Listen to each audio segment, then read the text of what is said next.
Dégoulinant de beaux sentiments, d'amitié, de sincérité, de partage, les réseaux sociaux comme Facebook, Twitter ou Viadeo ont durablement modifié les habitudes et les comportements sur Internet. Plus jamais seul, désormais vous êtes entouré de contacts que vous avez validés et qui sont désormais vos amis. 250 millions d'amis sur le seul réseau Facebook. Mais au-delà de l'amitié, c'est désormais tout un business qui se développe sur ces réseaux sociaux. Du chercheur d'emploi à la société qui développe sa clientèle en passant par la création de buzz, d'événements autour de produits ou d'artistes. La Chambre de commerce et d'industrie de Dijon propose des services web aux entreprises.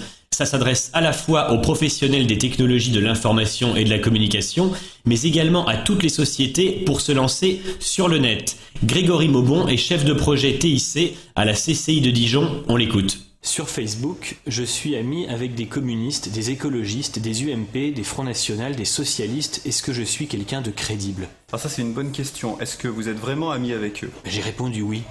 Ah, il faudrait peut-être choisir un petit peu ses amis Facebook.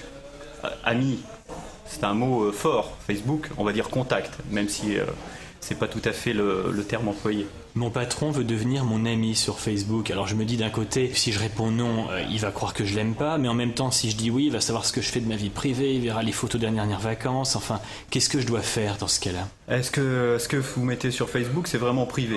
Mettre des photos de vacances sur Facebook en les publiant auprès du monde entier, est-ce que c'est vraiment de la vie privée? Il saura ce que je fais dans mon temps libre. C'est une excellente opportunité. Il va vous dire, tiens, vous êtes passionné par cette activité, ça tombe bien, on a un nouveau projet dans l'entreprise dont c'est le cœur du sujet. Allez, c'est parti. Je suis industriel, je fabrique des pneus. Et alors, vous savez, sur mon interface web, les gens peuvent laisser des posts, des messages. Et il y a pas mal de gens en ce moment qui racontent que mes pneus sont trop chers, qu'ils s'usent trop vite et que ça tient pas la route. Est-ce que je ferme mon site web? Alors, est-ce que vos pneus sont trop chers? Est-ce qu'ils s'usent trop vite? Et est-ce qu'ils tiennent pas la route? On a comparé à la concurrence, on a l'impression que c'est pareil. Mais alors, il y a une pluie de messages. Eh ben alors répondez. On a fait des tests, on a vu quel est le problème réel. Venez visiter l'usine, venez visiter l'entreprise, venez nous voir. Pour être sur un réseau social, quand on a une entreprise, il faut l'entretenir tous les jours. Et franchement, on n'a pas le temps de passer 1 heure par jour avec une fenêtre ouverte sur notre ordinateur et Facebook et Twitter et Viadeo. Comment on peut faire pour arriver quand même à exister sur ces réseaux sociaux quand on a autre chose à faire? Alors peut-être qu'il faut déjà cibler un petit peu les réseaux où vous voulez être. Ça vous fera gagner du temps et ensuite les mises à jour seront beaucoup plus simples. Évidemment, est-ce qu'il n'y a pas tromperie sur la marchandise quand ces réseaux sociaux se positionnent sur l'affectif, sur l'amitié, alors qu'en réalité on cherche à développer un business? Selon Grégory Maubon, il s'agit surtout d'un problème culturel. Les Américains ne s'arrêtent pas à des mots et Facebook est un réseau d'amis, alors que le français Viadeo a choisi de ne parler que de contacts. Difficile également de ne faire que du business sur ces réseaux sociaux, car la valeur ajoutée réside surtout dans la création de relations privilégiées. Est-ce que vous connaissez cet homme? C'est Kevin Colvin, un Américain employé dans une banque à Londres.